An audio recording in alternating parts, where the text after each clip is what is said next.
Welcome to SP classes. सुख पाठशाला में सभी विद्यार्थियों को स्वागत है। आज हम संतुलन स्तर समझ रहे हैं और संतुलन स्तर किस पे समझ रहे हैं भाई, बचत और निवेश से जो है संतुलन स्तर समझ रहे हैं। पिछली वीडियो में हमने जो है आय का निर्धारण या आय का संतुलन स्तर जो हमने समझा था वो हमने समझा था एग्रीगेट डिमांड और एग्रीगेट सप्लाई से, मतलब समग्र मांग और समग्र पूर्ति से। तो इस वीडियो में हम जो है संतुलन स्तर समझ रहे हैं वो बचत और निवेश से समझ रहे हैं। इससे पहले मैंने बताया था आप सबको कि भाई दो विधियों से संतुलन स्तर प्राप्त किया जा सकता है। ठीक है, एक विधि तो क्या हो गई भाई, समग्र मांग और समग्र पूर्ति हो गई, और दूसरी विधि जो है बचत और निवेश हो गया।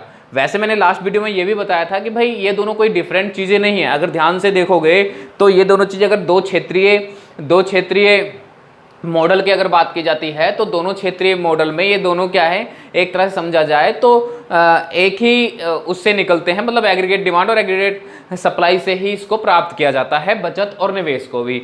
और मैंने लास्ट वाली वीडियो में कैसे प्राप्त किया जाता है ये बताया भी था। एक बार फिर से देख लेते हैं कि भाई उसको कैसे प्राप्त किया जा सकता है, फिर इसके बाद इसके हम बात करेंगे बचत और निवेश से संतुलन कैसे प्राप्त किया जाता है। ठीक है, पहले मैं थोड़ा सा बता देता हूं कि भाई बचत और निवेश से संतुलन कैसे प्राप्त होता है, कि जहां पर जो नियोजित बचत है और जो नियोजित निवेश है, जहां पर ये दोनों बराबर होते हैं तो उसको हम क्या कहते हैं भाई, संतुलन का स्तर कहते हैं। बिल्कुल उसी तरह से जैसे हमने लास्ट वीडियो में देखा था कि भाई जहां पर कुल मांग और कुल पूर्ति क्या होगी, बराबर होगी, तो हम उसको क्या कहेंगे, संतुलन का स्तर कहेंगे। तो उसी तरह से जहां पर नियोजित बचत और नियोजित निवेश जो है जहां पर बराबर हो जाती है तो उसको हम संतुलन का स्तर कहते हैं। अब एक बार मैं फिर से दिखा देता हूं कि भाई ये प्राप्त कैसे हुआ है, फिर अब इसके डेफिनेशन को पढ़ेंगे। तो देखिए, इससे पहले हमने बात की थी किसकी, कि जहां पर AD इक्वल टू AS है वहां पर क्या होता है, संतुलन स्तर प्राप्त होता है, संतुलन होता है। ठीक है, और दो क्षेत्रीय मॉडल में आप सबको याद होगा, अगर आप सबने पीछे की वीडियो देखी होगी तो आप सबको पता होगा कि AD क्या होता है। तो मैं एक बार फिर से कहना चाहूंगा कि जिन बच्चों ने पीछे की वीडियो नहीं देखी है तो पहले पीछे की वीडियो देख ले। ये मैं पार्ट वाइज मैंने डाल रखा है, पार्ट 1, पार्ट 2, पार्ट 3, पार्ट 4 और पार्ट 5 तक। ठीक, अभी तक पार्ट 5 तक आया है और ये हम पार्ट 6 में डालेंगे इस वीडियो को।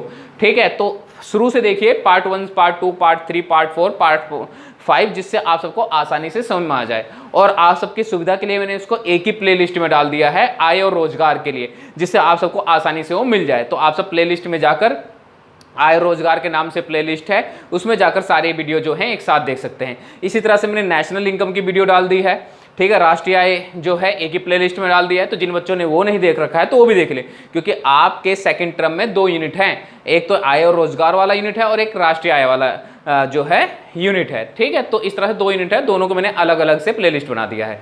ठीक, तो जिन बच्चों ने प्रीवियस वीडियो देखा होगा, पीछे की वीडियो देखी है, उन्हें पता है कि AD का मतलब क्या होता है, C+I होता है, और AS का मतलब क्या होता है, C+S होता है। अब देखें यहाँ पर भाई C से C कट गया तो I इक्वल टू S हो गया। तो AD, जहाँ पर AD इक्वल AS होगा दो क्षेत्रीय मॉडल में, वहाँ I इक्वल टू S होगा। ठीक है, तो इस तरह से ये क्या होता है, I इक्वल टू S से भी क्या होता है, संतुलन का स्तर प्राप्त किया जा सकता है।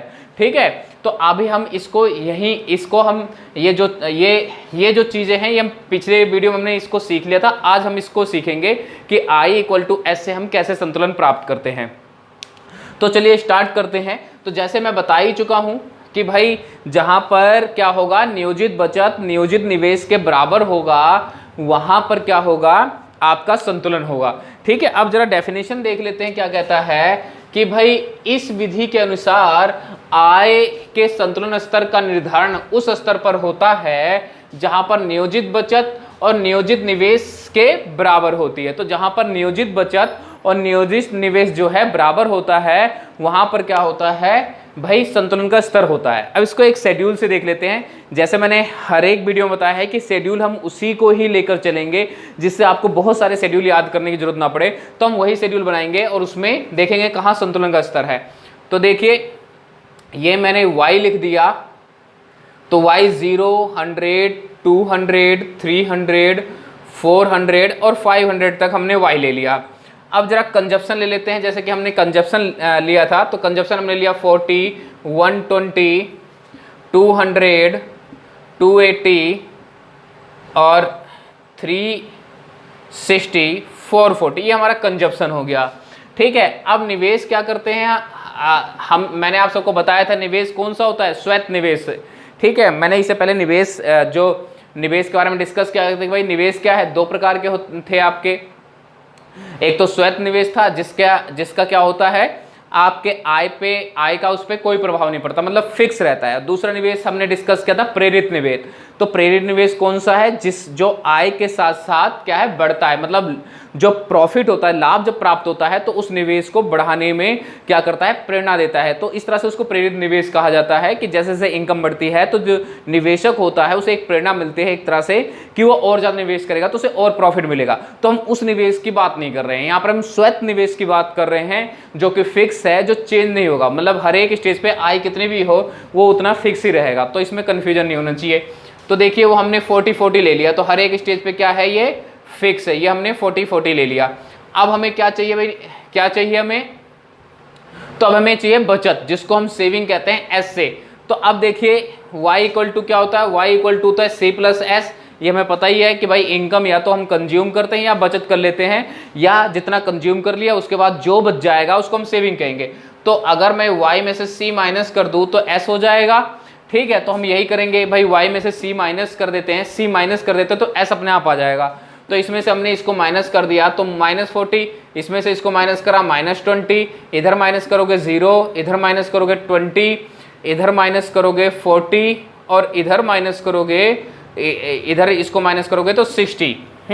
तो अब आप देखिए भाई बचत और निवेश से संतुलन की स्थिति कहां पर है। तो आप सब अगर ध्यान से देखोगे तो बचत और निवेश बराबर कहां है, तो ये इनकम जो दे रखा है 400 की इनकम पे क्या है, बचत और निवेश बराबर है। ये देखिए यहां पर निवेश क्या है 40 है और बचत भी क्या है 40 है।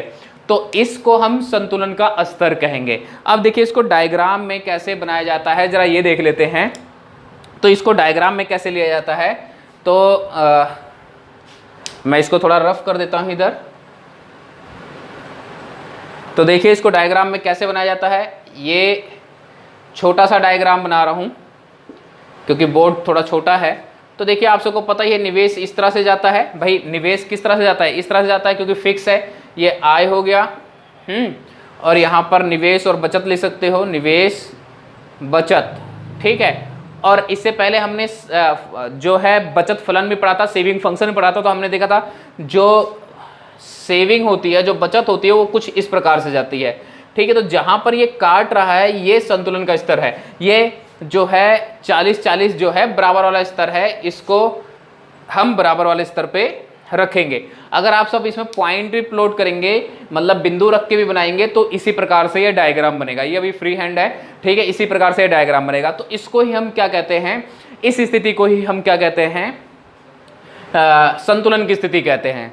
अब हम इसमें यह भी देख लेते हैं कि भाई जिससे पहले हमने एग्रीगेट डिमांड और एग्रीगेट सप्लाई से संतुलन किया था, और अब बचत और हमने निवेश से संतुलन कर लिया, तो इन दोनों डायग्राम को मर्ज कर देते हैं। दोनों में जोड़ के कैसे हम समझेंगे कि भाई जो एग्रीगेट डिमांड है और जो बचत है इसमें संतुलन स्थिर कहाँ प्राप्त होता है। और ये भी देखेंगे कि भाई अगर सेविंग ज़्यादा होती है, मतलब कि निवेश से सेविंग ज़्यादा है, यहाँ से देखो इसके बाद क्या है, सेविंग ज़्यादा हो गई तो क्या प्रभाव पड़ता है इकोनॉमी पे, और अगर सेविंग जो है कम होती है तो क्या प्रभाव पड़ता है इकोनॉमी पे, ये भी हम जो है इसमें डिस्कस करेंगे। तो अभी आप सब इसको उतार लीजिए, फिर मैं इसको रफ कर रहा हूँ, या स्क्रीनशॉट ले लीजिए, जैसा भी है, ठीक है। फिर मैं इसको रफ कर रहा हूँ, फिर उसके बाद हम दोनों डायग्राम इसमें देखेंगे, मतलब एग्रीगेट डिमांड वाला भी और बचत और निवेश वाला। तो उसके लिए हम अलग से शेड्यूल बनाएंगे, जो हमने लास्ट वीडियो में शेड्यूल बनाया था उसको ही हम देखेंगे कि भाई शेड्यूल जो है बिल्कुल उसी तरह से ही बनेगा। अभी इसमें थोड़े से ज़्यादा लाइनें हो जाएंगी। y हो गया 0, 100, 200, 300, 400, 500, 600, 700, और मैंने वही कंजप्शन ले लिया 40, 120, 200, 280, 360, 440 और 520 और 600। अभी हम इसमें ले लेते हैं आई इन्वेस्टमेंट 40 जो कि हमने लिया था 40।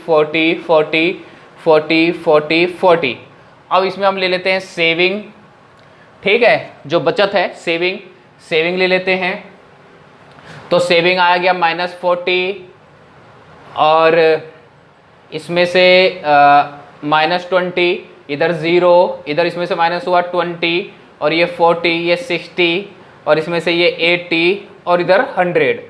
अब क्या कर लेते हैं भाई, AD लिख लेते हैं, AD लिख लेते हैं। अब AD आप सबको पता ही क्या है, C+I है, तो AD क्या करेंगे, C+I कर देंगे, तो 80, ये हो गया 160, ये इसमें प्लस करेंगे 240, इसमें प्लस करेंगे 320, इधर प्लस करेंगे 400, और इधर प्लस करेंगे 480, इधर प्लस करेंगे 560, इधर प्लस करेंगे तो 640।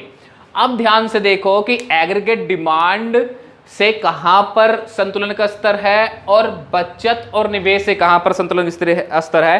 तो ध्यान से देखोगे तो आपको ये दोनों चीजें एक ही जगह मिलेंगी। ये देखिए यहां पर बचत और निवेश भी बराबर है, और एग्रीगेट डिमांड से क्या कहता है भाई, जो वाई क्या होता है, वो AS होता है, सप्लाई होती है, एग्रीगेट सप्लाई होती है।